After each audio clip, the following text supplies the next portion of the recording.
굿모닝. 좋은 아침입니다. 금년 마지막 이제 한 주를 지내고 있습니다. 우리 주님의 은혜가 사랑하는 성도님들 신령과 가정에 충만하기를 소망합니다. 하나님 말씀은 욥기 40장 6절에서 24절입니다. 욥기 40장 6절에서 24절 말씀 봉독하겠습니다. 그때 여호와께서 폭풍우 가운데서 욥에게 일러 말씀하시되 너는 대장부처럼 허리를 묶고 내가 네게 묻겠으니 네게 대답할지니라. 내가 내 공의를 부인하려느냐 내 의를 세우려고 나를 악하다 하겠느냐. 내가 하나님처럼 능력이 있느냐 하나님처럼 천둥 소리를 내겠느냐. 너는 위엄과 존귀로 단장하며 영광과 영화를 입을지니라. 너의 넘치는 노를 비우고 교만한 자를 발견하여 모두 낮추되 모든 교만한 자를 발견하여 낮아지게 하며 악인을 그들의 처소에서 짓밟을지니라. 그들을 함께 진토에 묻고 그들의 얼굴을 싸서 은밀한 곳에 둘지니라. 그리하면 내 오른손이 너를 구원할 수 있다고 내가 인정하리라. 이제 소같이 풀을 먹는 베헤못을 볼지어다. 내가 너를 지은 것 같이 그것도 지었느니라.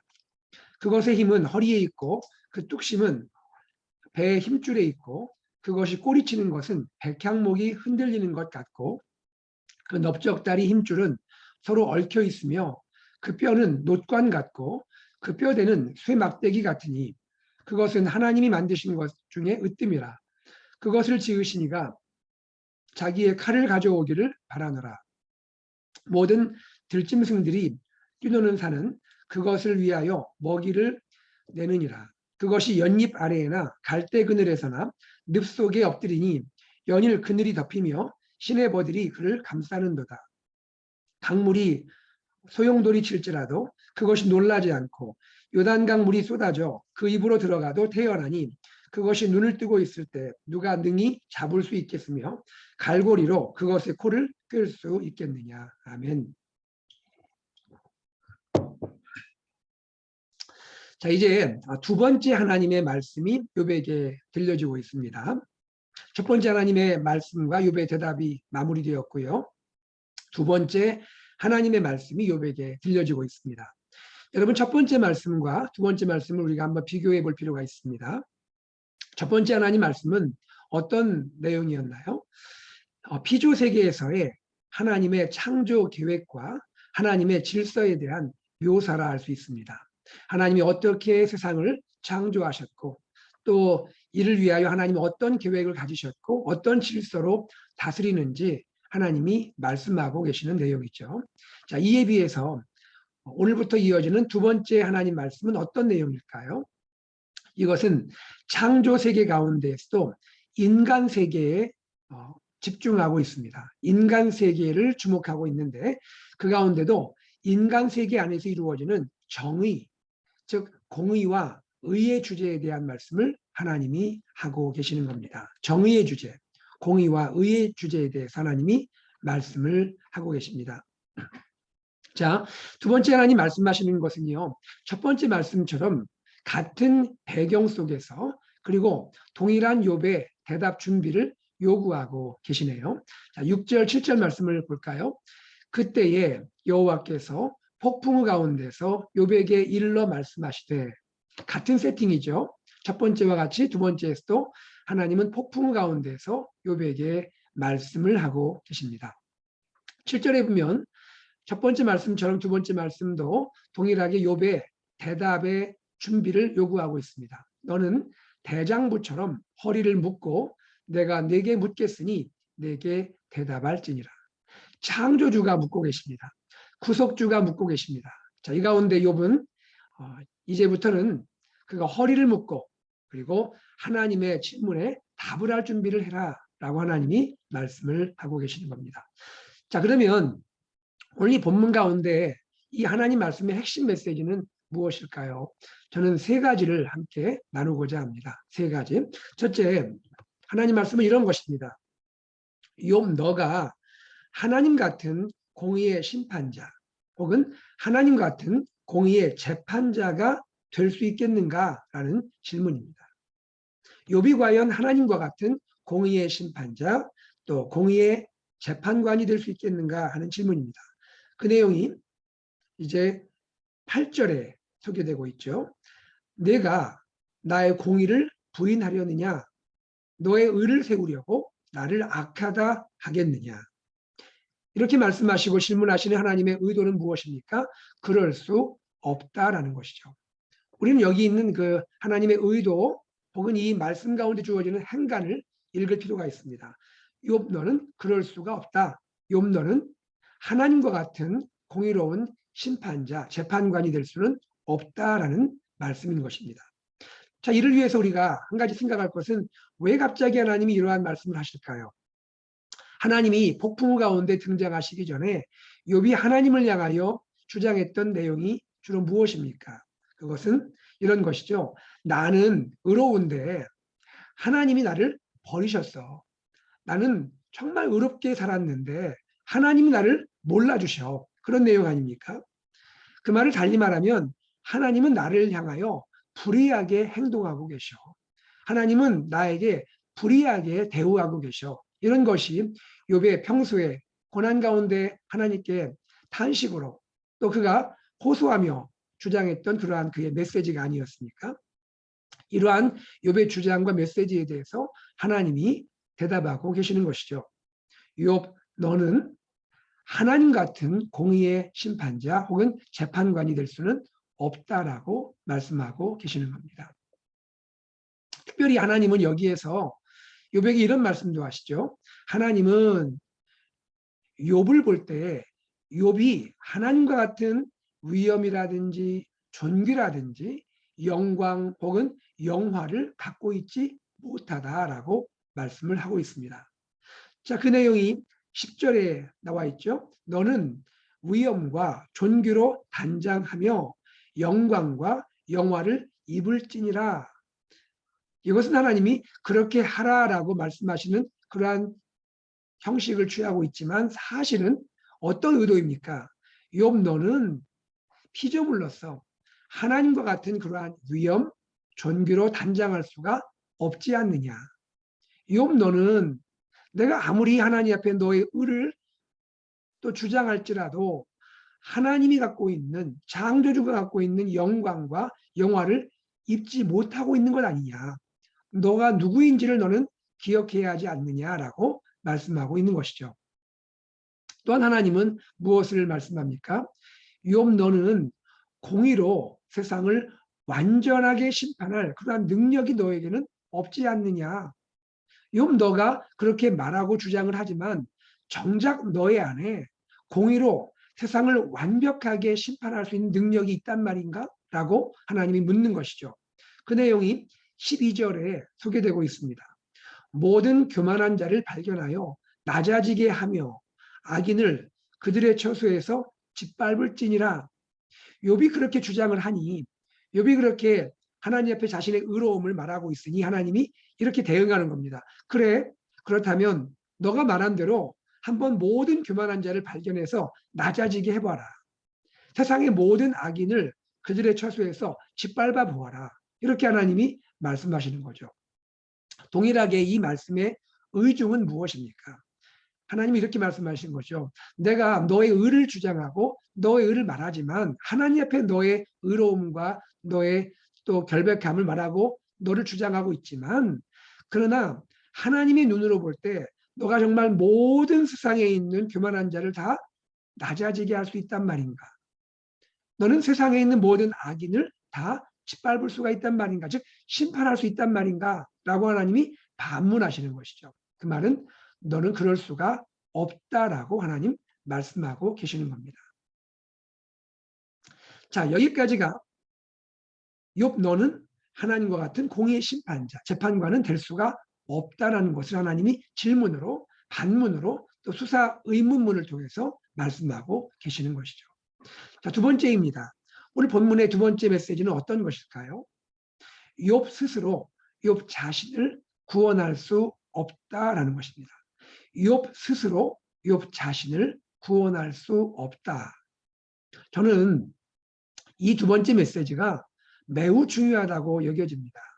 지금 하나님은 욥기를 통해서 성경 전체에 관통하고 있는 하나님의 구원론, 하나님의 구원이 무엇인지, 하나님의 구원은 어떻게 이루어지며 그 구원은 무엇인지를 하나님이 지금 욥을 통하여 보여주고 계시는 겁니다. 성경 전체에 통하여 관통하는 구원론을 말씀하고 있는 거예요. 여러분 14절 한번 보실까요? 14절에 하나님 이렇게 말씀하시죠. 그리하면 너의 오른손이 너를 구원할 수 있다고 내가 인정하겠다. 욥 내가 너의 주장대로 그렇게 행한다면, 특별히 너의 오른손이 너를 구원할 수 있다고 내가 말한다면 내가 그렇게 인정을 해주마. 이것은 또한 무엇을 말합니까? 너 욥은 너의 오른손으로 너 자신을 구원할 수 없어 라고 말씀하는 거죠. 너는 그렇게 여길 수 있지만 너의 의로움을 주장하고 너의 또한 결백을 주장하면서 은근히 너 자신이 너를 구원할 수 있는 양 생각하고 있지만, 그러나 하나님이 보실 때에는 너의 오른손이 너를 구원할 수는 없어. 너는 스스로 너 자신을 구원할 수 없는 존재야 라고 말씀하고 있는 것입니다. 사랑하는 우리 성도님들, 우리는 알고 있죠. 우리는 어떻게 구원받습니까? 어떻게 우리는 구원이 되나요? 우리 자신이 우리 스스로 우리를 구원할 수 없다. 이것이 성경 구원론의 첫째 되는 전제입니다. 가장 중요한 하나님의 말씀인 것이죠. 우리의 힘과 우리의 능력, 또 우리의 지혜, 또 심지어 우리의 어떠한 자격, 우리의 어떤 조건, 우리의 어떠한 공로, 우리의 어떤 것이라도 그것을 통하여 우리 스스로 나 자신을 구원할 수 없다라는 것이 구원론의 핵심인 것 아닙니까? 무엇으로도 우리 인간은 스스로 구원할 수 없다. 이것을 신약 성경은 보다 분명하게 우리에게 하나님의 구원의 계시를 보여주셨죠. 우리는 어떻게 구원받습니까?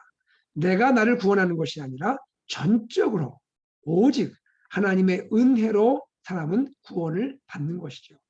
오직 하나님의 주권적인 능력으로 우리 인생은 구원을 받게 되는 것이죠. 모두가 죄인이고 모두가 자신의 모습으로는, 자신의 능력으로는 스스로를 구원할 수 없음을 하나님은 천명하고 있는 것이 아닙니까?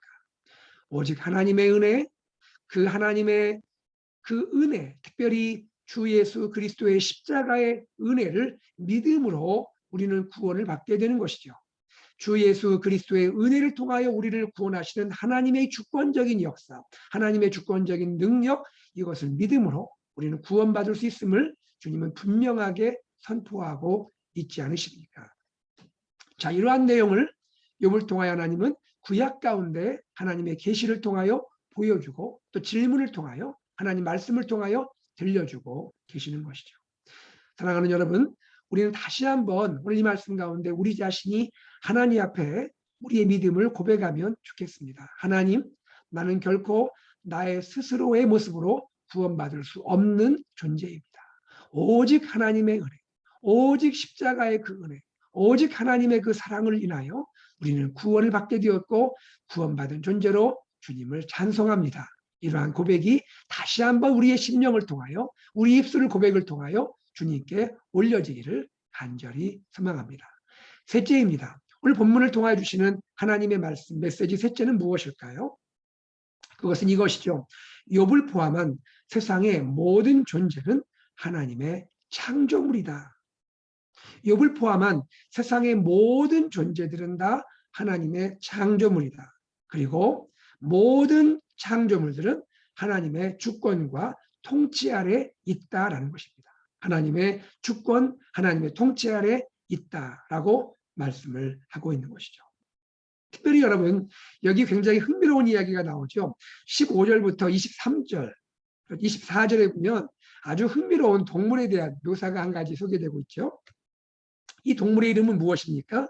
베헤못이에요. 베헤못. 예. 이 당시에 고대 동방 지역에서 욥을 포함한 많은 사람들은 베헤못이라는 동물을 관찰하고 보았던 것 같아요.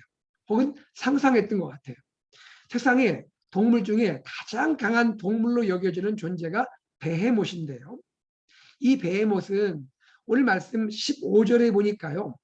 소같이 풀을 먹는 동물이다 알려져 있습니다. 소처럼 풀을 먹는 동물. 우리는 뭐라 말하죠? 초식동물이죠.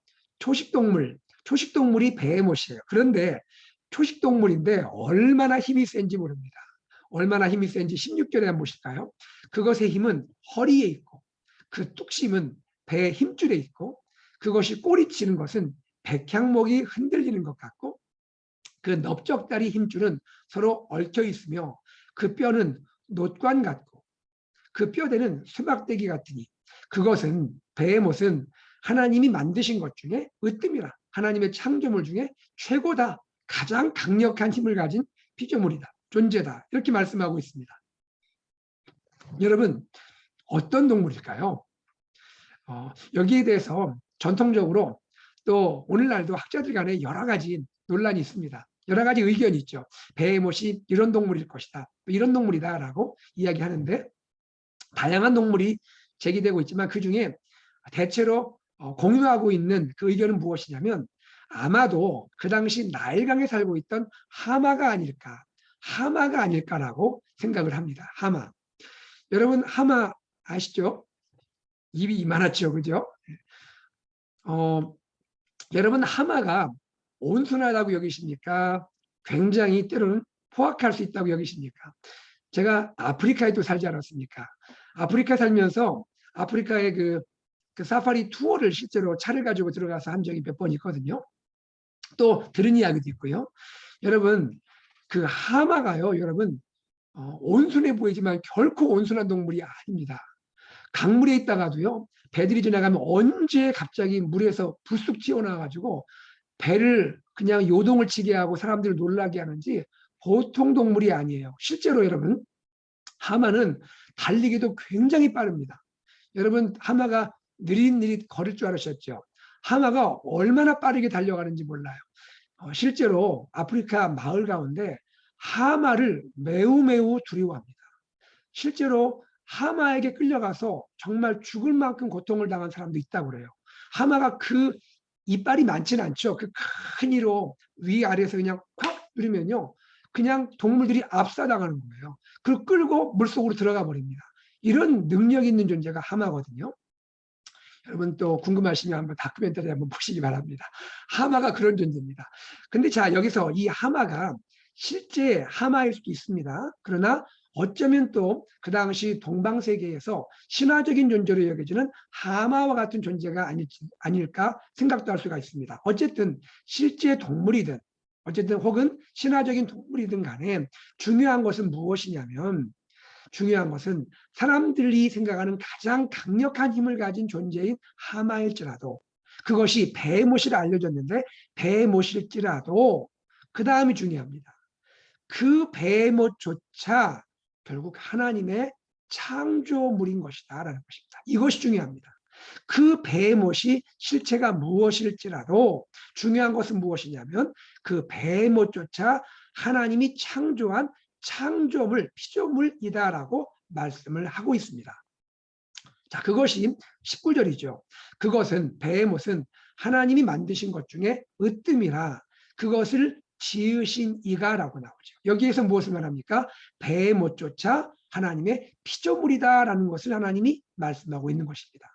베헤못도 하나님의 지으신 존재이다. 자기의 칼을 가져오기를 바라노라. 이것은 무슨 뜻입니까? 하나님이 베헤못에게 하나님의 칼을 들려주길 원한다는 비유적인 표현입니다. 이것은 무엇을 말하냐면 그 베헤못에게 강력한 칼과 같은 이빨을 주시지 않았는가라고 말씀하고 있는 거예요. 강력한 이를 주셔서 그것으로 세상을 두렵게 하고 사람들도 위협을 주는 존재가 베헤못이다라고 말하고 있는 것이죠.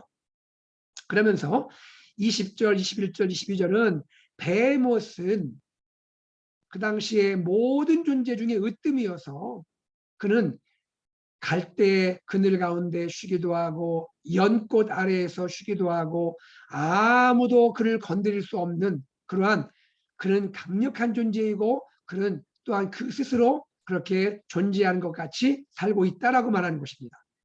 자, 그러면서 23절, 24절에서는 무엇을 말할까요? 베헤못이 얼마나 위력적인지 강물이 소용돌이 칠지라도 베헤못은 조금도 놀라지 않는다는 거예요. 요동치 않는다는 거죠. 요단강물이 범람에서 쏟아져서 그의 입으로 들어갈지라도 태연하게 존재한다는 것입니다.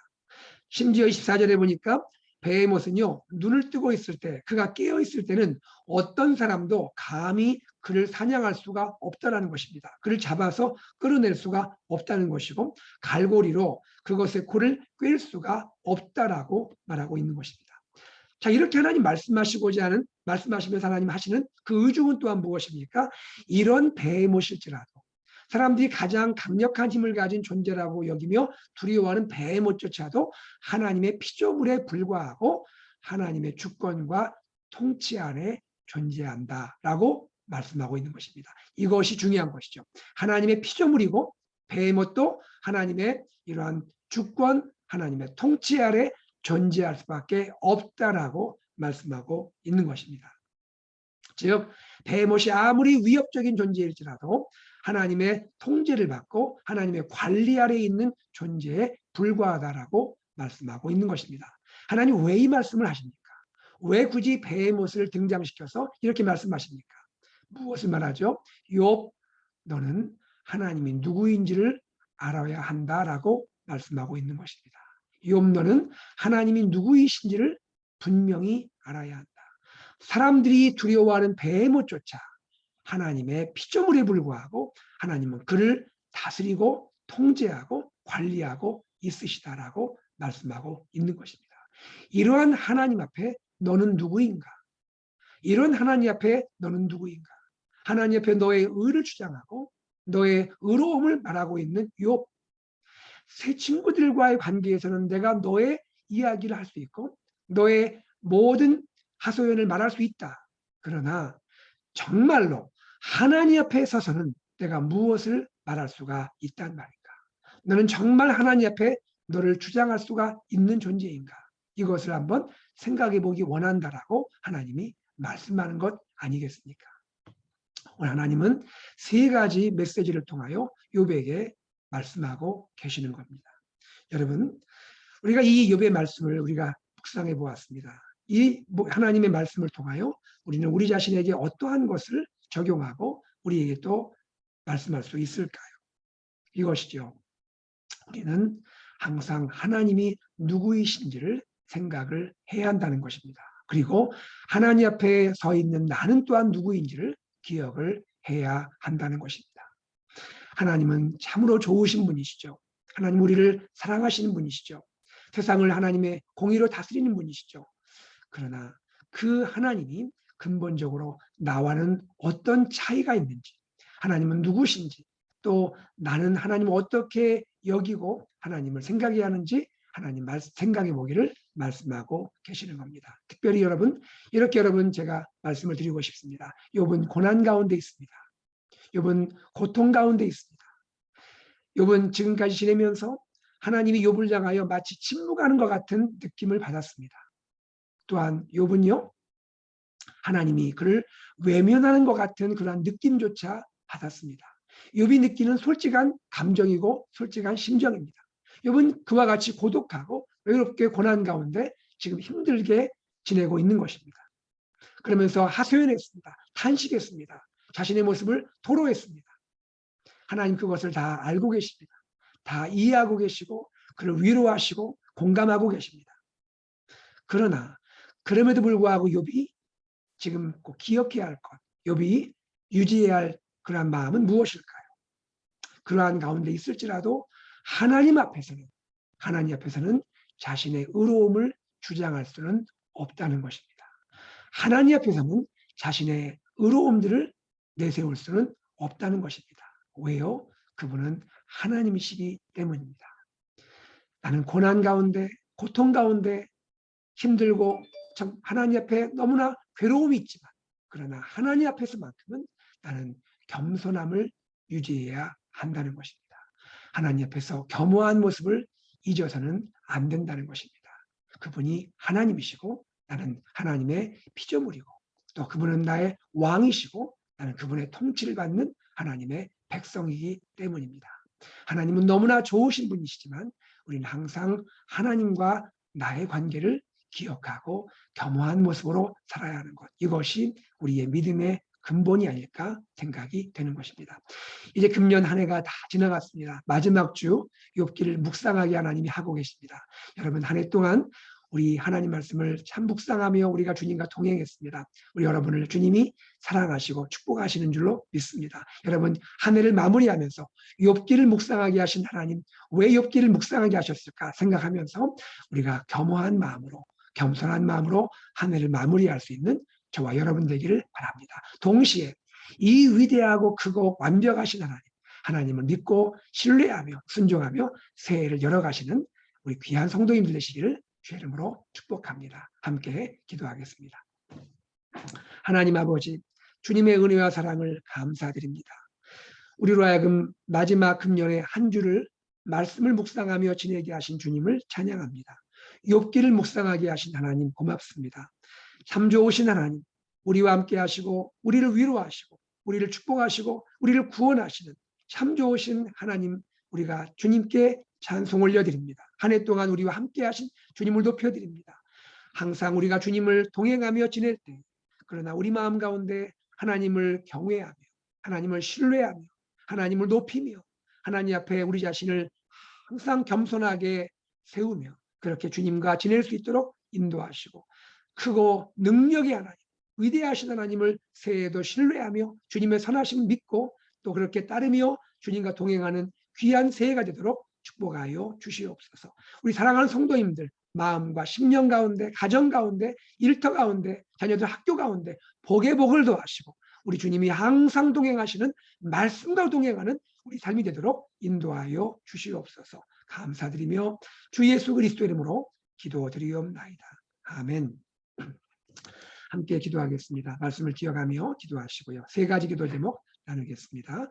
우리 교회 비전 예수 산책 AKPC 말씀 공동체, 제자 공동체, 미셔널 공동체를 향하여 우리 온 교회가, 성도가 금년 마지막도 새해를 시작하면서 힘있게 나아가게 하여 주옵소서. 이를 위해 수고하시고 섬기시는 리더십과 모든 봉사하는 분들, 성도님들 축복하여 주옵소서. 기도하시기 바랍니다. 교회 여러 가지 행사들이 있습니다. 이제 영유아부까지 현장 예배가 오픈이 되어서 전 교회가 현장 예배를 하나님께 예배하는데 하나님께 영광 돌리는 새해가 되도록 기도해 주시고요. 토요 무릎기도회 이번 주는 성구영신 예배 관계로 쉽니다. 그러나 1월 또 첫째 주부터 우리가 계속해서 우리 모든 성도가 함께 무릎기도에 참여하여 무릎으로 주님께 기도하는 은혜가 있기를 바랍니다. 성구영신 예배 이번 주 31일 금요일 밤 11시 본당에서 있고요. 신년감사주일, 돌아오는 첫 주일 신년감사 예배로 하나님께 영광을 돌리게 됩니다. 신년 새벽 기도회 첫 주를 하나님께 기도함으로 시작하기 바라고요. 마지막 토요일은 자녀들과 함께 온 성도가 함께 주님께 나와서 무릎으로 온 가족 무릎 기도에 참여하시기를 바랍니다.